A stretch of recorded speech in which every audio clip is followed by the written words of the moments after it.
I pulled into the driveway just after midnight, rain still falling in a steady drizzle that made everything feel heavier. My scrubs carried the sharp smell of hospital antiseptic and the faint trace of the long shift I'd just finished. 14 hours fighting to keep a critically ill toddler breathing. We had won, but my body ached with the kind of tired that settles deep in your bones. The headlights caught the mess before my mind could process it. My belongings were scattered across the wet concrete. Boxes split open, clothes soaked, my winter coat half buried in a puddle by the rose bushes. The small bookshelf I'd bought with my first decent paycheck lay on its side, pages swelling with water. Under the porch light stood my mother with her arms wrapped tight around herself, and my younger brother Ryan holding his phone up, the red recording light blinking steadily. "You finally decided to show up," my mother said, her voice thin and sharp. "We're done carrying you, Elena." Done. Ryan kicked one of my duffel bags, so it rolled into deeper water. 33 years old, and still sucking us dry. Time to grow up. I sat in the car for a long moment, rain tapping on the roof. Something inside me didn't break. It simply went very still. I got out and started loading what I could salvage into my trunk and back seat. Wet fabric. Swollen books. The quiet rhythm of my own movements. No tears. No shouting. Just the same steady hands I used in the ICU when parents were watching. My mother's voice rose behind me. "Look at her. Not even sorry. After everything we've done." Ryan laughed. "Smile for the camera, sis. The family group chat deserves this." I closed the trunk, turned, and looked straight into the lens. Rain traced cold lines down my face. My voice stayed low and calm. "I hope the two of you sleep well tonight. Because one day, when the weight you've been piling on me finally settles on your own shoulders, you won't." I got back in the car, reversed down the driveway, and left them standing there. 3 exits down the highway, I parked behind a 24-hour gas station. The fluorescent lights buzzed overhead. I sat in the dark and pulled out my phone. I had kept a voice memo running without thinking. I hit play. My mother's accusatory tone. Ryan's ugly laugh. The wet slap of my things hitting the ground. Every word clear. I played it 3 times. By the 3rd listen, the decision had hardened. I was never going back. The first night I spent in an extended stay motel off the highway. The room smelled of old carpet and bleach. I ate 2 vending machine sandwiches and stared at the flickering bathroom light. Around 2 in the morning the phone started lighting up. "Mom, where are you? This is ridiculous." "Ryan, LOL, enjoy paying rent on your own." "Mom again. Your brother is upset. Call us." I took screenshots and dropped them into a folder I named When the Mask Slips. By morning I felt strangely clear. No more slammed cabinets when I came home late. No scorekeeping over showers or groceries. I called the only person I trusted to hear the truth without polishing it. Dr. Caleb Grant answered on the 2nd ring. He didn't offer pity. He said, "Tell me what happened. All of it. No protecting them." I told him everything. When I finished, he was quiet, then asked, "If they called crying right now, would you go back?" No. "Good," he said. "Then stop treating this like something you might fix. This is a fire you finally walked out of." Those words landed deep. I hadn't been thrown out of a loving home. I had stepped clear of a system that only worked because I kept absorbing its weight. I opened my photo gallery and began deleting the old family pictures, the 4 smiles, the holidays where I handled everything. Then I started looking for rooms and extra shifts and pulled up the application for the hospital's Advanced Pediatric Critical Care Certification Program. The one I had postponed for years because my mother always said real careers were for people who didn't abandon family. I was already doing more than they ever noticed. And for the first time the truth felt clear. They hadn't discarded me because I was weak. They had pushed me out because I had stopped being useful in the exact way that kept their world comfortable. Have you ever driven through rain so heavy the road disappears, hands shaking on the wheel, yet feeling something close to a smile? Because deep down you knew the people who tried to break you just handed you the match? The motel curtains were thin enough to let the parking lot lights bleed through in a dull orange glow.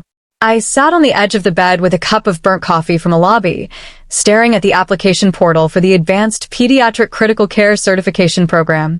My hands still smelled faintly of antiseptic even after 2 showers. The silence in the room felt foreign. No distant slam of cabinets. No sudden text demanding I pick up a prescription on my way home. I had spent the morning making calls. A weekly rate at the motel bought me time. 2 extra overnight shifts at the hospital were already approved. Then I opened the folder on my phone and looked at the screenshots again. The messages had shifted tone overnight. Mom, Elena, we need to talk about the utility bills. You know the passwords. Ryan, did you take the spare key? Mom's freaking out about the car registration. No apologies. No questions about where I was sleeping. Just the sudden discovery that the invisible threads I had held together for years were starting to fray. I didn't answer any of them.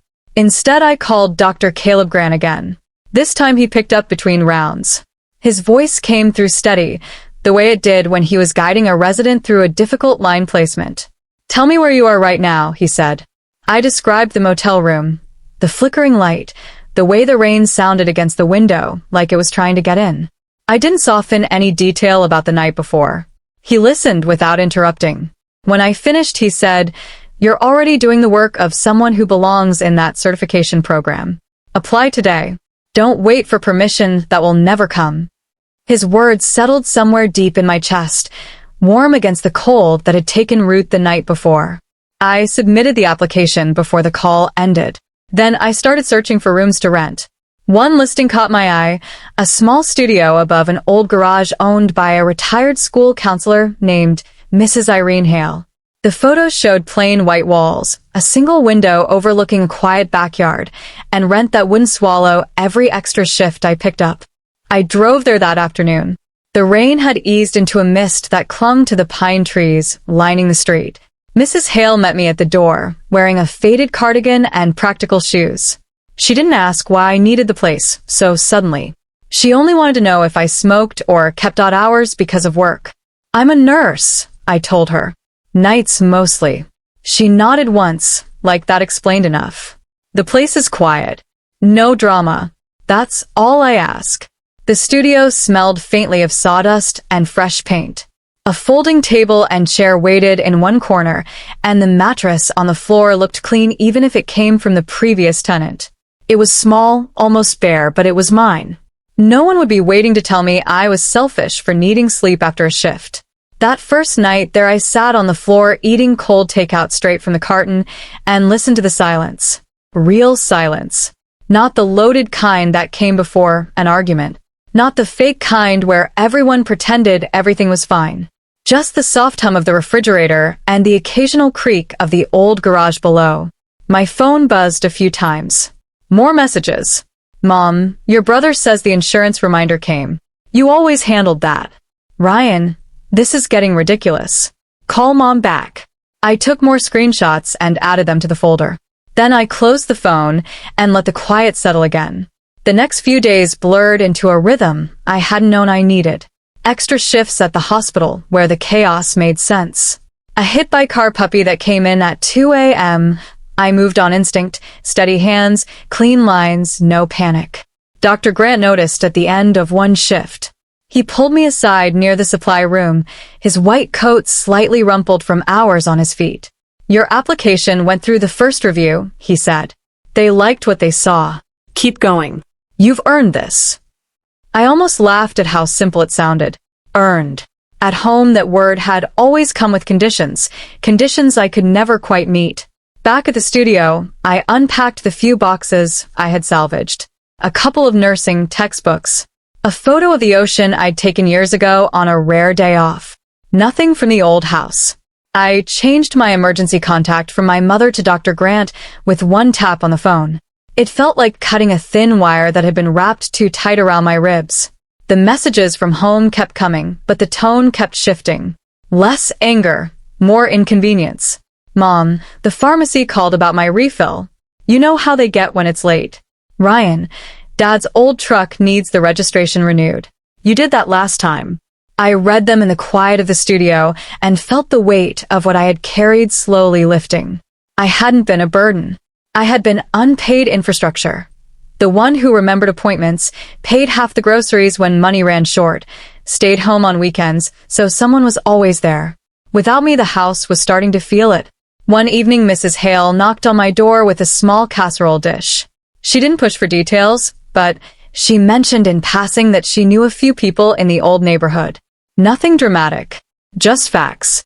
Your mother was at the corner store this morning, she said quietly. Looked like she hadn't slept much. I thanked her for the food and closed the door. Later, I sat at the folding table with my laptop, finishing the last parts of the certification paperwork. The application asked for examples of high-pressure situations I had handled. I wrote about the toddler from the night I left, about holding steady when everything else felt like it was falling apart. Dr. Grant texted me late that night, just a short message. Boundaries first. Then the rest will follow. I stared at the words for a long time. Then I turned off the phone and lay down on the mattress. The silence wrapped around me like something I was still learning how to trust. For the first time in years, I slept without waiting for the other shoe to drop. The days settled into a rhythm that felt almost sacred in its simplicity. I worked extra overnight shifts at the hospital, the familiar chaos of beeping monitors and hurried footsteps grounding me in a way the old house never had. A preterm infant arrived at 3 a.m. with breathing struggles.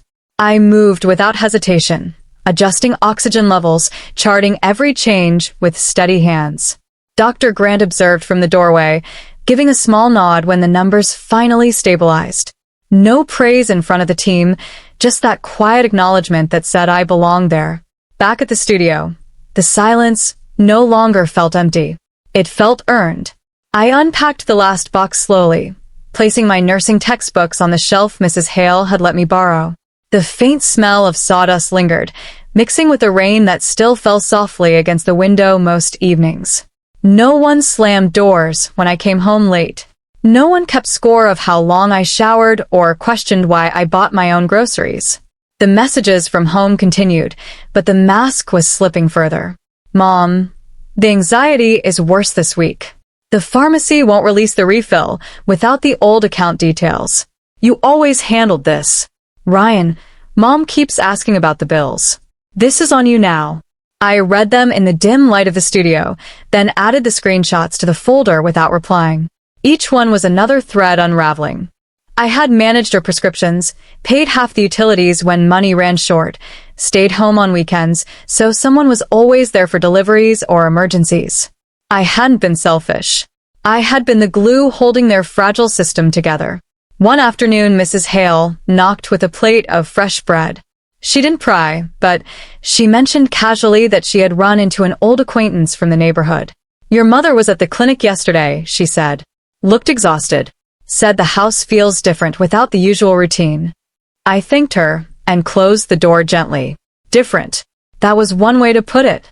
The routine had been me, quietly absorbing the weight, so they never had to feel it fully.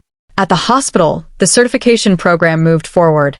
Dr. Grant pulled me aside during a quiet moment between rounds. Your file is strong, he said. They're impressed with your hands-on experience. The interview is next week. Prepare like you prepare for a code. Calm, focused, ready. His words carried no pressure, only belief. I nodded and went back to charting, but something warm unfolded in my chest. For years my mother had implied that my ambition was betrayal if it didn't serve the family first. Here, competence was simply expected and rewarded. That evening I sat at the folding table reviewing interview questions. The rain tapped steadily outside. My phone buzzed again, a voicemail this time. I let it play on speaker. My mother's voice filled the small studio, starting soft and trembling, then sharpening. Elena, this has gone on long enough. Your brother is struggling, the bills are piling up, and I can't sleep worrying about everything falling apart. You're punishing us. Call me back. We need you here. I listened to the entire message twice. Not because it hurt, but because I needed to hear the entitlement beneath the tears. She didn't say she missed me. She said they needed me to fix what was breaking without me there to cushion it. I saved the recording and added it to the folder. Then I turned off the phone and made a simple dinner, rice and vegetables from the small fridge. The quiet returned, deeper this time. The next night, After a long shift, Dr. Grant met me in the break room with 2 cups of coffee. He slid one across the table. "How are you holding up?"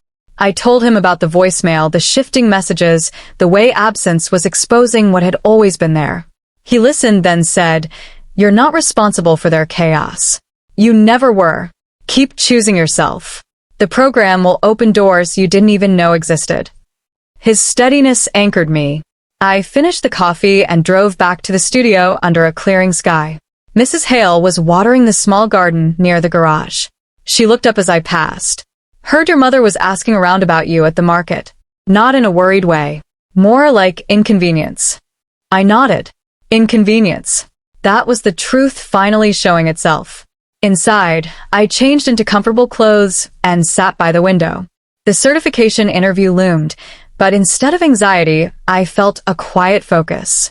I had spent years holding tiny lives together in the middle of the night. I could hold my own future with the same steady hands. The messages slowed for a day or two, then came one from Ryan that cut sharper than the others. "Ryan, Mom cried all morning. Says the house is too quiet. This is selfish, even for you." I stared at it for a long moment. Selfish. The word they had always used when I dared to have a life outside their needs. But for the first time, it didn't land like guilt. It landed like truth I had finally stopped running from. I didn't reply. Instead, I reviewed my notes for the interview and went to bed early. The silence wrapped around me again, soft and reliable. No waiting for the next demand. No performing calm while resentment built underneath. Through subtle threads, Mrs. Hale's quiet observations, a colleague who lived nearby, I learned the house was unraveling in small, steady ways. My mother's anxiety spiking without someone to manage the appointments. Ryan's latest scheme falling through because no one was there to quietly bail him out. The weight I had carried was now theirs to feel fully. And still I kept moving forward. Steady hands at work. Quiet evenings in the studio. The slow building of a life that belonged only to me. For the first time, the future didn't feel like something I had to earn by shrinking myself. It felt like something I was finally allowed to claim. The knock came just after sunset, when the streetlights had started to flicker on and the neighborhood grew quiet enough for every sound to carry. I was sitting at the folding table reviewing notes for my certification interview when the sound cut through the silence. Hard, impatient, familiar. My shoulders tightened before my mind caught up. That old dread stirred, but I didn't freeze. I stood, walked to the door, and left the chain on. Through the narrow gap, I saw my mother standing on the small landing. Her coat was buttoned wrong, hair slightly disheveled from the misting rain. She looked smaller than I remembered, eyes red-rimmed and desperate. "Elena," she said, voice cracking. "We need to talk. This has gone too far." I kept my hand on the door. "We're talking now." She glanced past me into the studio. The bare walls, the borrowed shelf, the simple life I had started building. Something like judgment flickered across her face, but it didn't land the way it used to. "This space was mine. Your brother is falling apart," she continued, words tumbling faster. "The bills are late again. My anxiety is through the roof, without someone to help with the appointments. You're punishing the whole family. Come home. We can fix this." I listened without interrupting, the same way I listened to parents in the ICU when they were scared and lashing out. When she paused for breath, I spoke quietly. "I didn't punish anyone. I left because you threw my life into the rain and filmed it like it was entertainment." Her mouth opened, then closed. Tears welled up. I was angry. "Your brother pushed it. We never meant for it to go this way. We need you, Elena. The house isn't the same without you." There it was, not remorse, not an apology for the humiliation, just the raw need for the infrastructure I had once provided. I felt the truth settle heavy and clear. I opened the door a little wider, but kept the chain in place. "I managed your prescriptions when you forgot. I paid half the groceries when money ran short. I stayed home on weekends so no one else had to. I carried all of it while you called me selfish for having a job that saved actual lives. And when I stopped, you threw my things in the rain instead of talking to me." Her face crumpled. "You're making this sound worse than it was. We're family. Families forgive. Families don't film their daughter's eviction for the group chat, I said. My voice stayed even, almost gentle. You didn't throw me out because I was weak. You did it because I stopped being useful in the exact way that kept your world comfortable. Now you're feeling the weight I used to absorb. She reached toward the gap in the door, fingers trembling. Please. Your brother says he's sorry. I'm sorry. Just come back and help us get through this rough patch. I looked at her hand, then back at her eyes. In that moment, the entire system stood exposed, not broken by my leaving, but finally visible without me there to hide it. The anxiety, the financial messes, the constant demands. All of it had always been there. I had simply been the cushion. No, I said. I'm not coming back. I'm not fixing the house. I'm not stepping into that role again. What's happening to you now isn't something I did to you. It's what was already underneath when I stopped carrying it. She stared at me, tears falling freely. For the first time, she seemed to see me not as the daughter who fixed everything, but as a person who had chosen herself. Her shoulders shook. You're being cruel. I shook my head slowly. I'm finally being honest. Maybe one day we can talk. But it won't be, because you need me to make things easier. It will be, because you've learned how not to treat me like I'm disposable. Behind her, Mrs. Hale's porch light clicked on.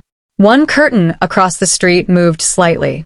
Someone was watching, the same way neighbors had watched the night everything was thrown into the rain.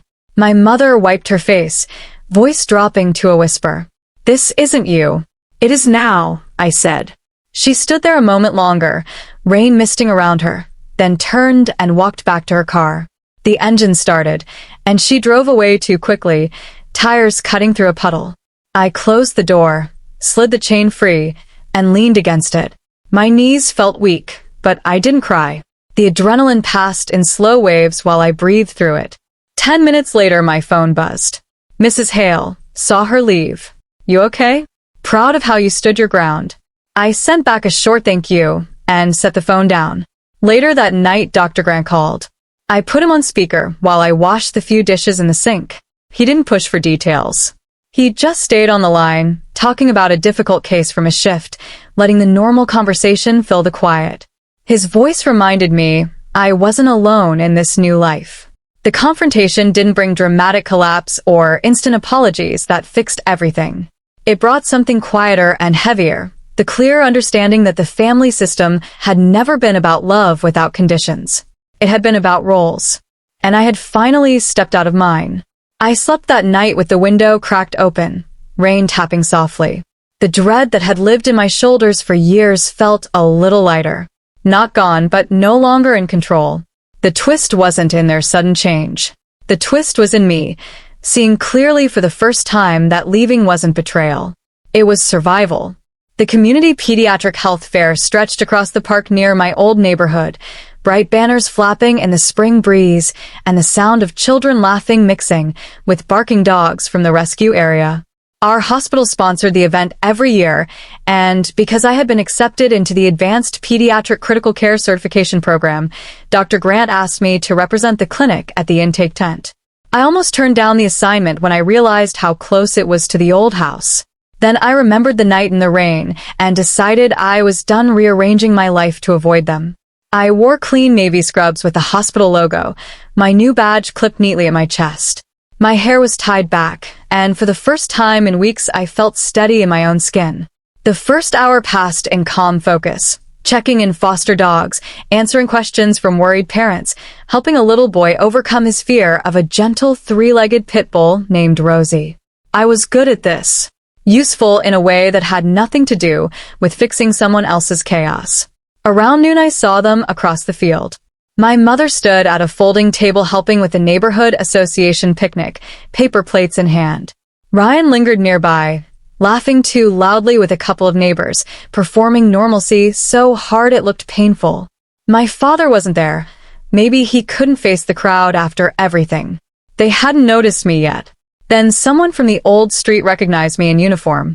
A woman I remembered from across the way walked over, smiling. Elena, I had no idea you worked in emergency pediatric care.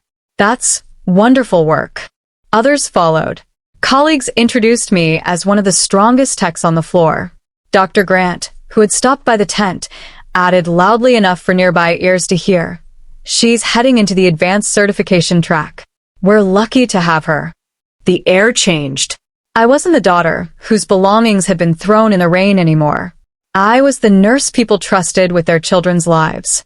Public confidence spoke louder than any porch performance ever could. My mother noticed first. Her face went tight, then brittle. Ryan's laugh died when he spotted me. They exchanged glances before my mother approached, moving like every step cost her something. "Elena," she said quietly, glancing around to see who might be listening. "Can we talk?" "Not here. Maybe later." I kept my hands busy with a clipboard. "You can talk here." She swallowed, eyes flicking to my badge. "Everything at home is falling apart. Your brother is angry all the time. The bills keep getting missed. I can't keep up with my appointments alone. We miss you. We're sorry about that night.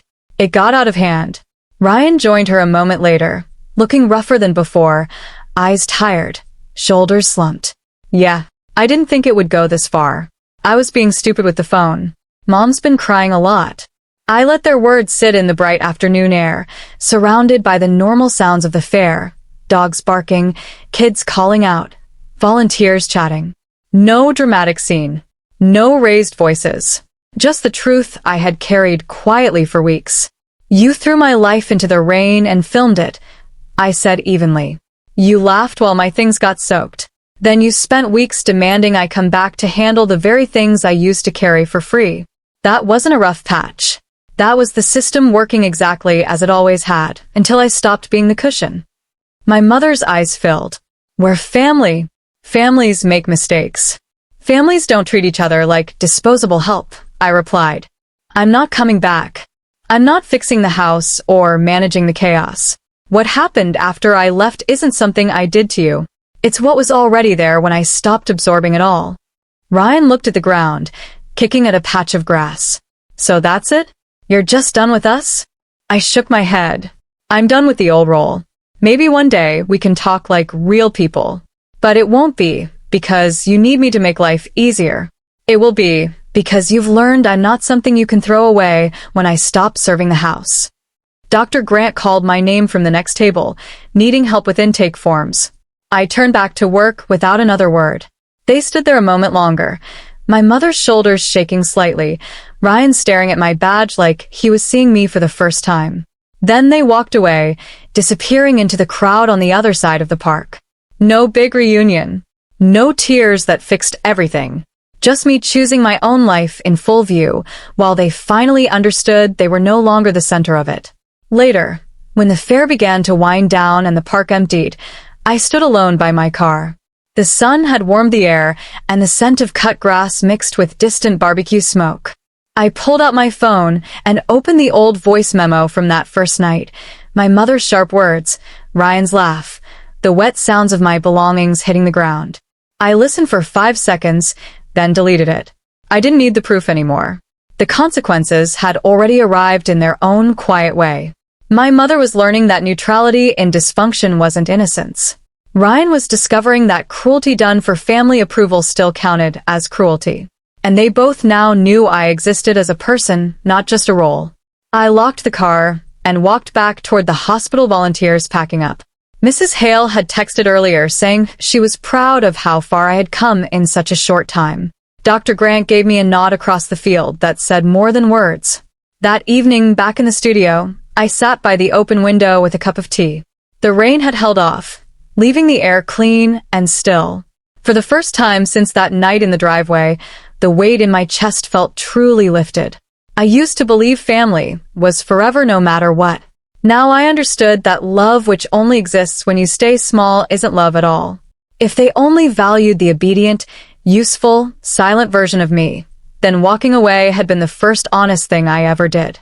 Sometimes, leaving the people who call your suffering love is not betrayal. It is the beginning of saving yourself.